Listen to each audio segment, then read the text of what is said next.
The Rising of the Shield Hero, Volume 6, Chapter 134. Balloon Shield. Now, Fumi-sama, as I'm testing out my new shields, Raftalia comes running over. She was gone for quite a while. Did she finish gathering her fellow villagers? I went to many different stores with the slave dealer and managed to gather quite a few people. I see. Okay, I'll go check it out. Do you think I have enough funds? Yes, I was sent over to ask what you wanted to do with the remaining money. I see. I'll head over to the slave dealer's place then. Yes, let us go. Where are Fido and Risha? I sent them out to hunt. I think they will be out for a while. I don't know how far Fido went. I don't think she will go to a place where even she will have trouble. Her feral instincts are quite sharp. But first I have to say something to the Queen. It will probably be best to prepare to depart tonight. Time is of the essence. I just need to see how much I can train these people. Have you finished preparing? Queen appears behind me. It seems she went out for a walk. I fed most of the materials to the shield, so the mountain has pretty much disappeared. The Queen must be pretty busy now. It's not strange for her to look for a change of pace. For the most part, please send the rest of the materials to my village. I plan to make the meat into a meal sometime in the near future. With the new slaves I will be getting, the need for food has risen exponentially. It's not that I can't procure food of my own, but there's a lot that I need to do right now. First, I need to work on reestablishing the village. Then I shall dispatch a platoon of soldiers to assist in your work. Please use them as you will. Thanks. I plan to head to the area now to prepare. If you need anything, please feel free to ask. We will do our best to meet your needs. I got it. The first things I'll need to do is collect construction materials and put up theft countermeasures. I plan to depart tonight, so please prepare the men by then. If a hero were to load a carriage with a large load of slaves, it would seem quite shady. That's why leaving in the night is probably best. I thought Fido's eyes would be like those of a bird, but she can see at night just fine. Birds can't see at night? Traveling at night is no problem. I really didn't know that, huh? I understand. After hearing the Queen's response, I thank her and leave the castle. I head for the slave trader's tent. You, the shield, I have gathered the slaves at your request. Yeah, I heard from Raftalia. When I enter the tent, I see some demi-human children, 8 in total, staring at me from the inside cages. All of them are watching my every action with fear. Some of them are even shaking. I thought there would be adults here as well. In the wave, most of the adults perished. We don't know the fate of those that survived. Even if they survived, Raftalia was unable to discover their locations, or perhaps she found that they had died afterwards. Plus, there's slaves. It's easier to capture children as slaves. It's kind of messed up to say, but if they had fled during the first wave, there's a possibility that they escaped to Siltwelt or something like that. Finding them would probably be impossible. Anyways, I don't plan to dig very deep into this. Now then, I'm sure you've already heard it from Raftalia, but I would declare it again here. It's probably best for me to act strict here. At the start, Raftalia was a coward and Fido grew to be selfish. To avoid these problems down the road, I should treat them with discipline. From now on, you are my slaves. You will travel to your former village and rebuild it while training to get stronger. If I show kindness here, I will be looked down upon. I hate lazy people the most. If anyone begins to slack off, I will sell them without hesitation. You got that? As I say this, I see the slave merchant issuing commands to his subordinates. One strikes an instrument reminiscent of a gong. Who told him to do that? Look at them. They look afraid. No, that's probably my fault. Raftalia-chan, is this really the guy? Mama! My ears hurt. But what I'm running isn't a charity. I must raise a force to combat the wave. Now then, I will start the slave contract. As I raise my hand, the slave dealer lets out a smile. He hands over some slave contract ink. Put a drop of my blood into the ink, and the process of putting the slave crest in the children started. Yes, what do you plan to do with the rest of the money? Plan to continue peddling, so if you have a monster I can use for transportation, it will help. The slave dealer's eyes are sparkling. Please stop it with that look. Then shall I contribute a Fido Real to your cause? No, I have my hands full with a Fido Real as is. Please offer a different species. Are you not good with Fido Reals? I prefer a monster that won't lose to Fido in skill, one that may help to plow the fields. While wandering town, I didn't see only Fido Reals and horses. I've also seen animals that look like cows and caterpillars hooked up to carts, and if I raise another Fido Real, my hands are full with Fido. Master, I'm hungry. The thought of more of those things is enough to make my face pale. I only want to raise them one at a time. Among magic beasts, Fido Real seems to be raised with quite a bit of discipline, apparently. They might add a good amount to our fighting power. But for now, we are still just reconstructing. I don't think I can raise a monster with an appetite at that level. I still have a lot of spirit turtle meat, but I don't plan to waste it all at once. I should first start with something I can actually handle. I see. Then I shall find a beast for you. I'll leave it to you.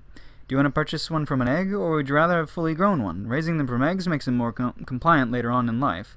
I guess an egg is fine for now. Understood, yes?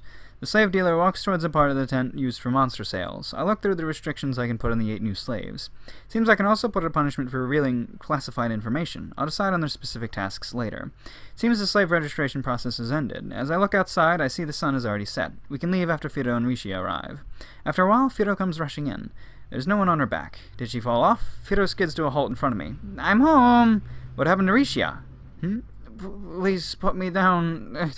Seems that Rishia hasn't fallen off. She is grasping onto one of Fido's feathers as her rear, as if her life depended on it. Seems she almost fell off when Fido was going at high speed. Fido sits down and Rishia falls off her quite abruptly.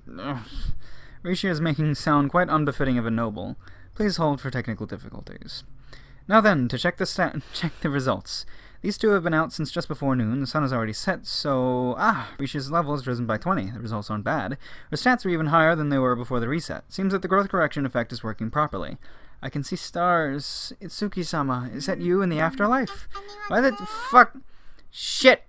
Just ignore that. Don't worry about it. That's an illusion. Fido, please snap her back to reality. Got it. Fido lightly slaps Rishia's cheek. It's what it looked like, but Rishi is sent flying. Is she alright? Where am I? Oh, so you are okay. I thought I was dead! Yeah, but you gained 20 levels to show for the experience. Your stats are higher than ever before, aren't they? Rishi checks her own stats. Wow, amazing! For her to be this amazed at her own stats. Now then, Risha, I have a job I want to give you. What is it? I want you, Raftalia, and Fido to help me manage the new slaves and monsters I have acquired. I see. Raftalia and Fido are already strong. I want you to act like their elder and train with them. There's no point in just leveling up. Rishia, who leveled up down a wrong path before, is a good example of this. I plan to have Raftalia and Fido assist them, but I don't want to build a party with a high level. Gaining combat experience is also important in itself. This way... Wait. Skipped a line. So for a while, I'll take Raftalia and Fido off the front lines. This way, these people will be able to gain a strength that can't be measured in level. You're going to get stronger, right? Good luck. But that was for Itsuki-sama, and he's not the type of person to die so easily, is he? When you meet up again, don't you want to tell him that he needs your power? I think it's fine if he's dead, but I'm saying this in order to further Rishia's growth. I got it. I'll do my best. Rishia seems to have gained motivation. She stands up. Good. Her heart has become stronger than before. All that she needs now is diligence, probably. I'll wait expectantly. Yes! Master, what do you want Fido to do next? Please get the carriage. We'll be carrying a lot, so also bring some carts. There should also be a lot in front of the warehouse. Yes, I found this for you. And with that, Fido begins to pull out the corpses of various monsters. I've seen all of these before. Whatever, I'll just feed him to the new shield anyway. You even like the balloon shield, you even like the red balloon shield, you even like the orange balloon shield, you even like the yellow balloon shield. What? The monster I absorbed was a normal balloon, and I unlocked all of the other balloon shields with it. For argument's sake, I looked through all the new shields, and all of them only affect stats, but the balloon shield is the only one with a strange skill. Ability bonus. Oh, balloon shield 0 out of 5C. Ability bonus. Equipment bonus monster book. Its stats are terrible, even worse than my initial small shield. But what does it mean by monster book? I test it. With a beep, a window appears in my field of vision. It displays all the monsters that I've fed the shield up until now. It even says where I found them. It also seems to have the ability to lead me to specific species of monster if I wish to encounter it. How convenient. It records the data of any monster I absorb. However, it doesn't seem to display the number of monsters species in the world. In high spirits, Fido went and got the carriage I had parked at the castle. To be honest, if it weren't for Fido, the voyage would probably take a few days. You have the shield. As you've requested, I prepared you some eggs, yes? The slave dealer appears carrying a number of eggs. I'm grateful. Do you know when your next visit will be? Well, I still have money left over, so I may come again to buy more slaves. Well then, I will wait expectantly for that time. If I find one of the slaves you were looking for, should I contact you? Yes, please do so. Understood. Then I guess I should be off. I hear the sound of Fido pulling the carriage getting closer. But before that, turn around and face the slave dealer who is rubbing his hands together. I'll make dinner. I use the spirit turtle meat... Dinner.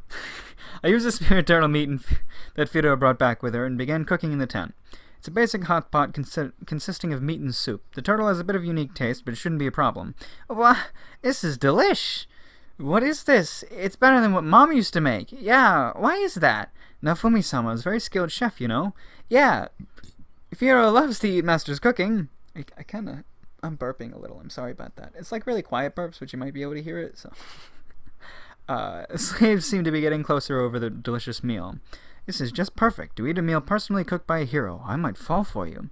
Slave dealer also managed to obtain some of the food in the heat of the moment. If I worry about it, I lose. I'm cooking in his store anyways. If you find more of the villagers, you might get to eat it again. Work hard. But the slave merchant seems lost in his meal. I'm not sure if you heard me. It's like a welcoming party. Things will get busy from here on out, and I need to make sure they get proper nourishment or they won't hold up. And like that, after the meal, the slaves boarded the carriage and we leave the castle town in the darkness of the night, towards our new home. So he went and bought himself a village, got himself some villagers. They're all his slaves, so they all have to listen to him. Every single one of his companions is a slave or a monster who he has control over, much like a slave.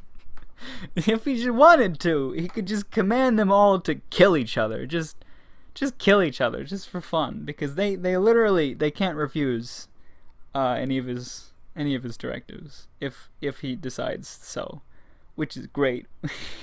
I mean, obviously he's not going to do that. That's a very extreme example, but still, they are all slaves. They literally forced to do this. Raftalia was freed and then wanted to go back to being a slave, so she's a little bit of a different story. Like, she wants to be there, but they are completely going against their will, and technically so is she if he forced her to, which is just fucking great. Though she does talk back to him a lot.